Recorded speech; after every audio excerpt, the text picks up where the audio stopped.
शिव महापुराण की कथा कहती है, महाराज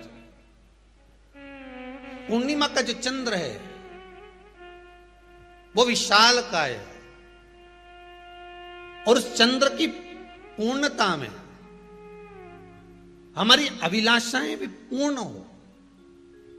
आप आस्था चैनल के माध्यम से जितने लोग कथा सुन रहे हैं, फेसबुक यूट्यूब पर जितने कथा सुन रहे हैं और कुबेरेश्वर धाम में जितने कथा सुन रहे हैं, आप में से कितने लोग हैं जो पूर्णिमा का व्रत करते हैं? जो माताएं करती हो जरा हाथ उठाइए। पूर्णिमा का व्रत जो करती है, करते हो ना आप लोग? रखिए याद। अब पूर्णिमा के व्रत में आपने कई बार किताब पढ़ी होगी पूर्णिमा की, या आपने व्रत किया होगा, या पूर्णिमा का व्रत आप धारण करे होगे, तो उसमें पूजन कौन से भगवान की होती है?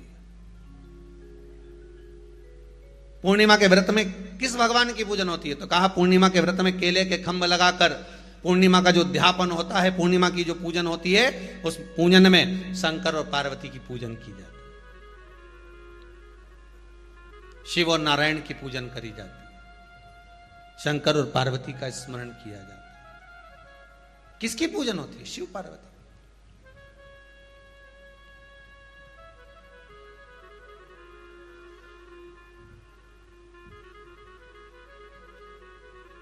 क्यों शंकर और पार्वती का पूजन क्यों करा जाता है पूर्णिमा के व्रत में? क्योंकि शिव और माता पार्वती ही केवल एक ऐसे हैं जिन्होंने अपूर्ण लक्ष्मी को भी पूर्ण बना दिया था। किसको पूर्ण बनाया है? लक्ष्मी। पूर्णिमा के दिन अगर आप शंकर भगवान को एक लोटा पानी अगर शिव को समर्पित कर रहे हो, श्वेत पुष्प को रखकर शंकर जी के ऊपर सफेद फूल को चढ़ाकर अगर एक लोटा जल भी, एक पात्र जल भी शंकर को समर्पित कर रहे हो, तो ये लक्ष्मी के लिए ही तो कर रहे हो। और कौन सी लक्ष्मी? पूर्ण लक्ष्मी। पूर्ण लक्ष्मी। आपको पहले भी कथा में कहा, एक बार भगवान विष्णु के सामने लक्ष्मी मैया ने बहुत तेज स्वर में कह दिया था, नारायण, दुनिया के लोग आपका नाम जपते हैं, दुनिया के लोग नारायण नारायण कहते हैं, दुनिया के लोग आपका भजन करते हैं, पर सत्य मायने में कहूं ना तो मेरे बिना दुनिया के लोगों की नहीं चल सकती। मेरे बिना दुनिया नहीं चल सकती, संसार मेरे बिना नहीं चल सकता। भगवान विष्णु ने कहा ये तो गलत है लक्ष्मी आपका कहना। एक दिन लक्ष्मी को अहंकार आ गया। अहंकार के संबोधन जब माता लक्ष्मी करने लगी तो भगवान उसी समय पर भगवान विष्णु को क्रोध आ गया और भगवान विष्णु ने कह दिया, लक्ष्मी तू इतनी बड़ी बड़ी बात कहती है कि तेरे बिना नहीं रह सकती संसार। मैं तुझे कहता हूं लक्ष्मी तू अपूर्ण है। तू अपूर्ण है, तू पूर्ण कब हो गई?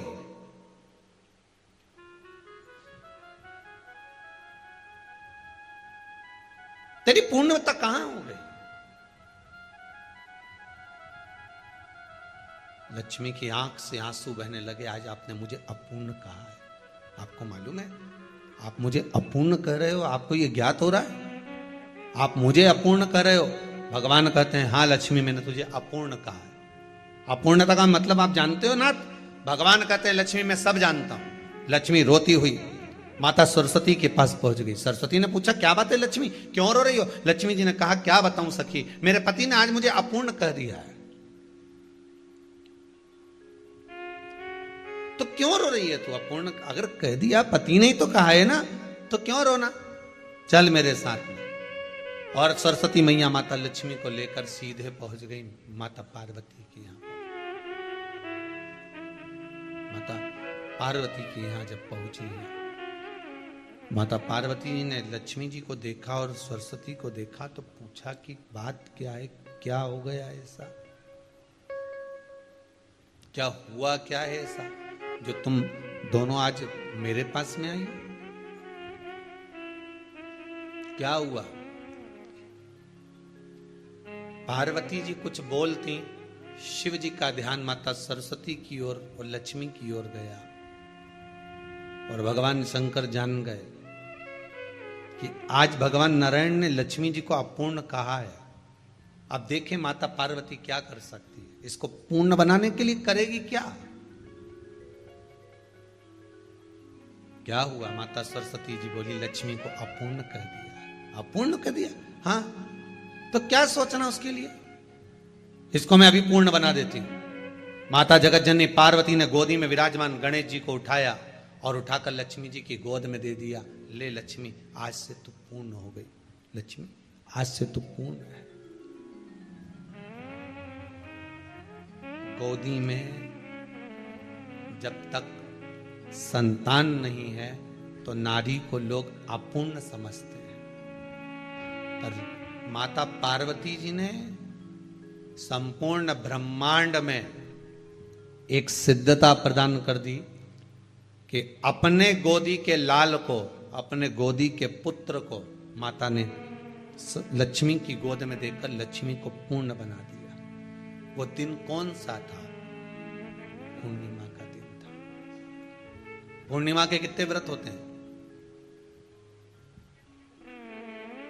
बोलते जाओ, जरा जल्दी जल्दी बोलो। पूर्णिमा के नारियों को, स्त्रियों को अखंड सौभाग्य के लिए, जो नारी वैधव्य नहीं होना चाहती है, उस नारी को पूर्णिमा के कितने व्रत करना चाहिए? जिस नारी के यहाँ संतान नहीं हो, औलाद नहीं हो, उसको पूर्णिमा के कितने व्रत करना चाहिए? जिस नारी का पुत्र, पति बहुत बीमारी से ग्रसित हो, लग रहा हो कि ये मेरा बेटा बहुत बड़ी बीमारी में घिरा हुआ है, तो नारी को कितने व्रत करना चाहिए? स्वयं भगवान कृष्ण ने माता यशोदा को द्वापर में भी बताया है कि पूर्णिमा के 32 व्रत होते हैं। कितने व्रत होते हैं? 32।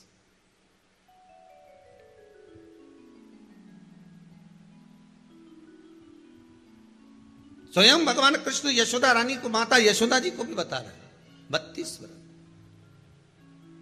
अब आपको किसी ने बता दिया होगा कि 8 कर लो, 7 कर लो, 6 कर लो, 12 कर लो, इसलिए आपने बोला कि 12 कर लीजिए, 32 कर लीजिए। अरे यहां तो द्वापर की कथा भी कहती है। यशोदा जी ने एक बार भगवान कृष्ण को रोक कर कह दिया, ए कन्हैया रुको। कन्हैया बोले, बोलो मां, क्या बात है?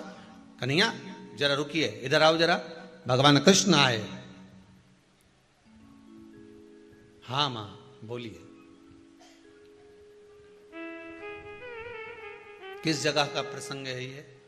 जिस समय पर राधा रानी कुरुक्षेत्र में नंद बाबा और यशोदा जी को लेकर कुरुक्षेत्र के कुंड में, ब्रह्म सरोवर में स्नान कराने के लिए लेकर जाती है, ग्रहण का समय पर। और जब भगवान कृष्ण उस कुरुक्षेत्र के उस सरोवर में स्नान करने आते हैं, तब यशोदा जी ने अपने लाला से प्रश्न किया है, पूछा है,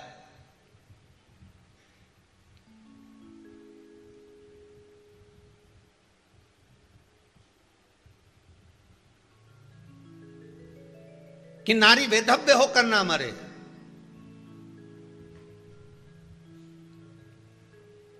उसका पति कोई रोग से ग्रसित ना हो, उसका पुत्र किसी रोग में ना पड़े। अरे भाई कितना सुंदर संवाद लिखा है। अगर किसी माता का पुत्र मान लो किसी नशे में डूबा हुआ है, कोई नशा कर रहा है और गलत नशा है, आपको लग रहा है कि ये नशे में डूबा हुआ है, आपको लग रहा है कि ये गलत जगह पर डूब गया है, आपको लग रहा है कि मदिरापान में, मांसाहार में या अधिक गांजा आदि का जो भी नशे होते हैं, जितने भी नशे, उसमें डूब चुका है। और माँ उसको समझा रही है, तू नशे में मत डूब, तू इस काम को मत कर, तू ये गलत कर्म मत कर। माँ उसको समझा कर हार गई। तो मेरा माताओं से निवेदन है, आप उसको समझाना बंद कर दो, एक काम करना प्रारंभ कर दीजिए। हमें जो शिव महापुराण के माध्यम से शास्त्र कह रहा है कि आप 32 पूर्णिमा के व्रत प्रारंभ कर दो। उसमें करना क्या है आपको? केवल जिस दिन व्रत रहे, रात्रि के समय पर कोई भी मीठा, कुछ भी सामग्री आप चंद्र की रोशनी में, चंद्र को अर्घ देने के बाद, पूजन करने के बाद उसको रखो, और वही सामग्री जो नशा कर रहा है उसको पूर्णिमा के दूसरे दिन उसको खिलाओ। आप धीरे धीरे खिलाना चालू करेंगे, जिस नशे में वो डूबा हुआ उस नशे से वो छूटना प्रारंभ हो जाएगा। 2 पूर्णिमा व्रत करके तो देखो, 3 में तुम्हें जरूरत ही नहीं पड़ेगी। धीरे धीरे आप रुक, वो छूटना प्रारंभ हो जाएगा।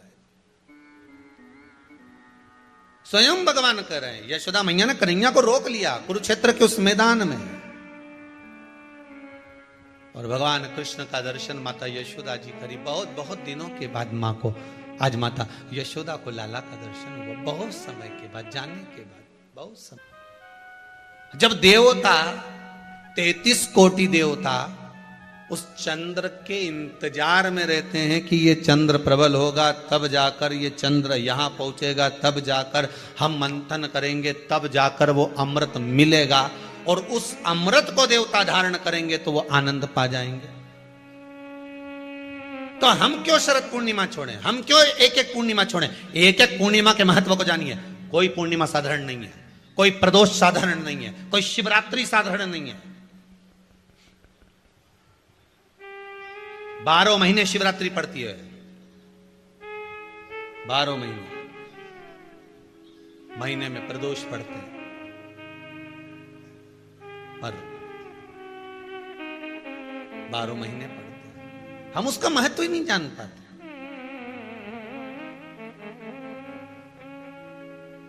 कौन से प्रदोष पर क्या करना है, कौन सी पूर्णिमा को क्या धारण करना है, कौन सी शिवरात्रि पर। कई लोगों को तो यहां तक नहीं मालूम था कि भाई श्रावण के महीने में भी शिवरात्रि आती है। वो तो बस लोगों के कि शिवरात्रि का पूजन हुआ, तो उसका स्मरण क्यों छोड़े हम? अगर ये वेद और शास्त्र ब्राह्मणों को दिए गए हैं, ये वेद और शास्त्र विद्वज्जन को दिए गए हैं, तो इसका स्मरण होना चाहिए कि हम निकालकर जनमानस तक ये चीज पहुंचाएं कि हमें इस दिन ये पूजन करना है, उसका स्मरण होना चाहिए।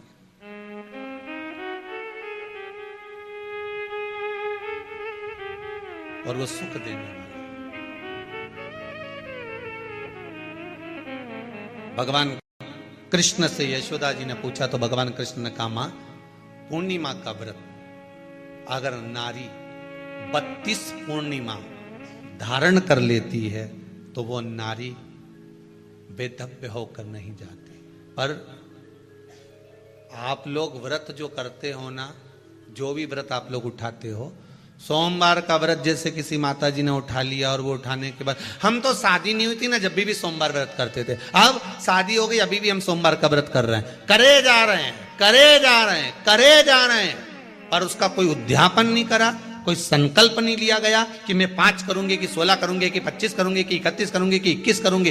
इसलिए पूर्णिमा व्रत का विधान में कहा गया कि 32 पूर्णिमा का पहला संकल्प होना चाहिए। उसके बाद आपकी 32 पूरी हो जाए, फिर आप दूसरे और व्रत कर लो, फिर 32 कर लो, फिर 32 कर लो, पर उसमें पूर्णता का भाव। अभी तक किसी के सोमवार और गुरुवार और शुक्रवार के व्रत ही पूर्ण नहीं हुए, अभी तक चल रहा है, अभी तक चल रहा है। हम तो सोमवार का व्रत करते हैं, हम तो शनिवार करते हैं, अब शनिवार करते करते 4 साल हो गए, 6 साल हो गए, 5 साल हो गए। भगवान को तो थोड़ा बहुत कुछ खिला पिला के उनको एक बार तो विश्राम दे। ये जितनी पूर्णिमा के व्रत हैं, जितने 12 महीने जो पूर्णिमा पड़ती है, पूनम पड़ती है, ये भले दुनिया के लोग कहते हैं कि ये भगवान राधा और कृष्ण से संबंध रखते हैं, सीता राम जी से संबंध रखते हैं, राम और कृष्ण से संबंध रखते हैं, पर इनका यदि सही संबंध समझा जाए, इनके सही संबंध का यदि स्मरण करा जाए, इनके सही संबंधों का यदि वर्णन किया जाए, तो शिव और चंद्रमा के जो मिलन का केंद्र बिंदु है वही पूर्णिमा है। केवल एक पूर्णिमा वहीं तक नहीं रही कि भगवान कृष्ण और राधा जी ने रास किया। भगवान कृष्ण और राधा जी रास कर रहे हैं, केवल पूर्णिमा वहीं तक सीमित नहीं रही, केवल वहीं तक उसकी सीमितता नहीं है। एक बात ध्यान रखिएगा, यदि काया का रोग हो गया, मान लो शरीर कहीं से सफेद पड़ रहा है, कहीं से काला पड़ रहा है, शरीर में से खाल की फुकड़ी निकलना प्रारंभ हो गई हो, शरीर में काले काले चट्टे पड़ना चालू हो गए हो, या कोई विशेष रोग हो गया, कोई विशेष शरीर में रोग है, बीमारी है, काया बेकार हो रही है, तो सीधी सीधी बात शिव महापुराण की कथा कहती है, सुंदर आनंद में श्रवण कर कर आप अपने जीवन को, ये पूर्णिमा शिव महापुराण की कथा कर पूर्णिमा आ रही है, कुछ नहीं करना, पीपल का एक पत्ता, उस पत्ते पर थोड़ा सा चावल, थोड़ा सा चावल, पूर्णिमा की रात्रि को अपने हाथ में लेकर, अपने नयनों से लगाकर, शरीर पर से स्वयं उतार कर उसको दरवाजे के पास रख दीजिए। पूर्णिमा की रात्रि को पूर्ण होने पर उस चावल को दूसरे दिन सूंघ कर बहते हुए पानी में डाल दीजिए। महाराज कितने भी रोग से ग्रसित हो गए, पीपल का एक पत्ता 52,000 ब्राह्मण की साक्षी कराता है। महाराज बहुत ध्यान देना, पीपल के वृक्ष में स्वयं नारायण का, मेरे कृष्ण का वास है। स्वयं भगवान गीता के अंतर्गत कहते हैं कि मैं पीपल का वृक्ष हूं, नारायण उसी में। 52,000 ब्राह्मणों का वासा एक पीपल के पत्ते में होता है। और आपको पहले भी कथा में कहा, गाय, ब्राह्मण, बहन, बेटी, ये सब काल का हरण करने वाले होते, काल को हरने वाले हो। रोग को मिटाइए, शिव का स्मरण करो। पूर्णिमा के दिन चावल का एक आखा दाना, आखा दाना जानते हो, पूरा, खंडित चावल नहीं, कितना चावल, एक दाना चावल का शंकर भगवान के शिवलिंग पर समर्पित करिए।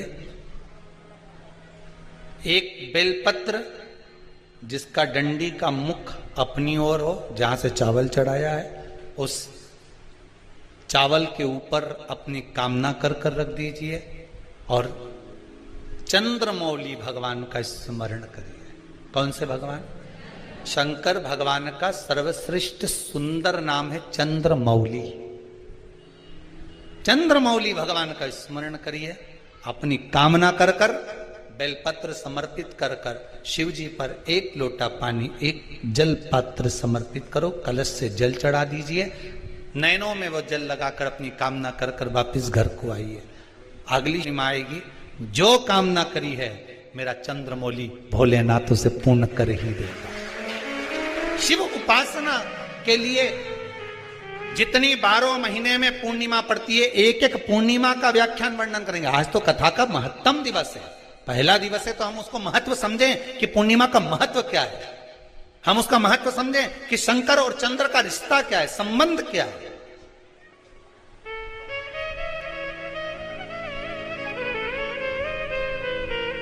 भगवान ने जितनी पूर्णिमा बनाई है, जितने नक्षत्र बनाए, जितनी घड़ी बनाई, जितना पल बनाया, जितना समय बनाया, ये शंकर भगवान ने जो बनाया ये गलत नहीं बनाया, श्रेष्ठता के लिए बनाया, जग के उद्धार के लिए, संसार के उद्धार के लिए बनाया। अब उसका प्रयोग आप करें ना करें ये आपके ऊपर है, आप उसका प्रयोग कर रहे हैं ना कर रहे हैं ये आपके ऊपर, पर जो बनाया है मेरे भगवान, शिव का स्मरण करो। पूर्णिमा के दिन शिव दिन चावल का एक आखा दाना, आखा दाना जानते हो, पूरा, खंडित चावल नहीं, कितना चावल, एक दाना चावल का शंकर भगवान के शिवलिंग पर समर्पित करिए। एक बेलपत्र जिसका डंडी का मुख अपनी ओर हो, जहां से चावल चढ़ाया है, उस चावल के ऊपर अपनी कामना कर कर रख दीजिए और चंद्रमौली भगवान का स्मरण करिए। कौन से भगवान? शंकर भगवान का सर्वश्रेष्ठ सुंदर नाम है चंद्रमौली। चंद्रमौली भगवान का स्मरण करिए, अपनी कामना कर कर, बेलपत्र समर्पित कर कर शिव जी पर एक लोटा पानी, एक जल पात्र समर्पित करो, कलश से जल चढ़ा दीजिए, नैनों में वो जल लगाकर अपनी कामना कर कर वापिस घर को आइए। अगली पूर्णिमा आएगी, जो कामना करी है मेरा चंद्रमौली भोलेनाथ उसे पूर्ण कर ही देगा। आप सभी को सुंदर पूर्णिमा की बहुत बहुत बधाई हो। बाबा विश्वनाथ की कृपा आप पर सदा बनी रहे। आ गया पूर्णिमा की रात्रि, बड़े से बड़ी बीमारियां, बड़े से बड़े रोग, बड़े से बड़े बड़े कष्ट इस पूर्णिमा की रात्रि को छूट जाते हैं। दमे की बीमारी, श्वास की बीमारी, अनिद्रा की बीमारी, रात्रि को जगना, ये सारी बीमारियां पूर्णिमा की रात्रि को अगर व्यक्ति अपने जीवन को सुखमय बनाए, अपने जीवन को आनंदमय बनाए तो सब छूट सकता है। पूर्णिमा की रात्रि को पीपल के पत्ते 5 लेकर उसके ऊपर खीर डालकर रात्रि को खा लेने से महाराज दमे की बीमारी, श्वास की बीमारी रुक जाती है। वो बीमारी बढ़ती नहीं है, उससे कष्ट नहीं होता। जिन बच्चों के नेत्र कमजोर होते हैं, रोशनी कमजोर होती है, पूर्णिमा के दिन रात्रि को 12 बजे भगवान चंद्रदेव का दर्शन कराइए। 5 से 7 मिनट तक नयन मिलाए चंद्रदेव के साथ और बाद में एक पीपल के पत्ते पर खीर जो चंद्र के नीचे रखी हुई है उसी खीर को चटा दीजिए। फिर चंद्र का दर्शन कराओ, फिर खीर को चटा दीजिए। महाराज नयन की ज्योति बढ़ती है, नींद नहीं आती तो निंद्रा देवी प्रवेश करती है, निंद्रा अच्छी आती है, आनंदित होता है। महाराज जिस व्यक्ति के शरीर में गांठ पड़ जाती हो, शरीर काला पड़ जाता हो, चट्टे पड़ जाते हो या दांत खाज खुजली हो जाता हो, उसके लिए भी पूर्णिमा की रात्रि को 12 बजे महाराज भगवान चंद्रदेव के लिए 21 दिए जलाए जाते हैं। उस 21 दिए की कालोच एक थाली में इकट्ठी करी जाती है, कालोच को इकट्ठी कर शरीर में गाय के घी के साथ में जहां जहां जगह पर चट्टे हैं, गांठ है, वहां लगाया जाता है। उसको 5 या 7 दिन लगाइए। उसके बाद में रोज प्रतिदिन लगाने के आधे घंटे बाद स्नान कर लीजिए, आराम लगना प्रारंभ हो जाता है। आज पूर्णिमा की रात्रि से लेकर कार्तिक पूर्णिमा की रात्रि के बीच में जो दामोदर भगवान का, कृष्ण का, शिव का मंगल आनंद करेगा, अभिषेक करेगा, पूजन करेगा, स्मरण करेगा, उसके सारे दुख दरिद्र दूर हो जाएंगे। रात्रि को आप बड़े प्रेम से खीर बनाओ, चंद्रदेव की साक्षी में रखो, भोग लगाओ भगवान श्री हरि को। बन सके अगर लक्ष्मी की कमी है, लक्ष्मी नहीं आ रही है, व्यापार नहीं चल रहा है, तकलीफ बहुत ज्यादा है, घर में कष्ट है, कर्जा ज्यादा है, तो एक तांबे के कलश के ऊपर, तांबे के कलश में पानी भरना, कटोरी रखना, उस पे लक्ष्मी जी की मूर्ति रखना। लक्ष्मी जी की मूर्ति नहीं हो तो चांदी का सिक्का रखना।